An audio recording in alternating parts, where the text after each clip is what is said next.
Presentato all'ex Collegio dei Filippini di Agrigento il libro All'ombra della croce. Si tratta di una raccolta di saggi scritto da uno dei più noti critici della letteratura siciliana, Salvatore Di Marco. L'iniziativa è stata voluta dall'Associazione Maestri Cattolici diretta da Enza Ierna. Di cosa tratta questo libro?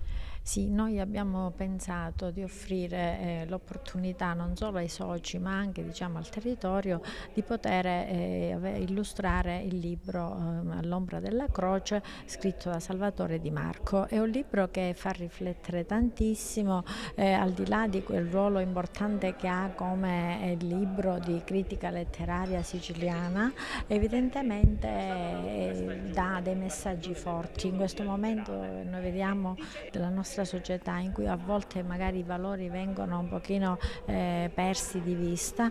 Ecco, riflettere su quello che sono i valori, i messaggi umani e cristiani che vengono mandati attraverso questo libro, proprio all'ombra della croce, fa capire come bisogna saper accettare anche le sofferenze che la vita inevitabilmente porta, saperli accettare e non solo questo, ma anzi superare questo momento anche di buio che per ora anche stiamo attraversando come società e sperare in un momento migliore. Il libro All'ombra della croce di Salvatore Di Marco può essere considerato una rilettura in chiave cattolica e spirituale di alcuni autori siciliani. Di quali autori tratta?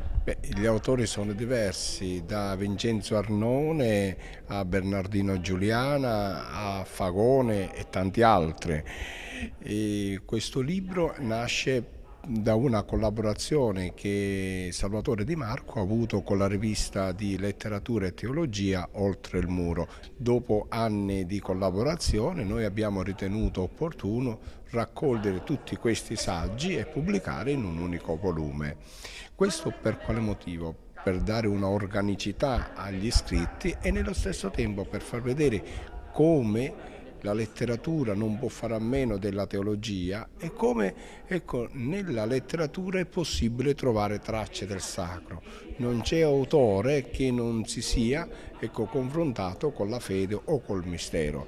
Questa è stata l'esigenza per cui è nato questo libro All'ombra della croce, perché c'è questa tendenza a capire il valore della croce nella letteratura siciliana.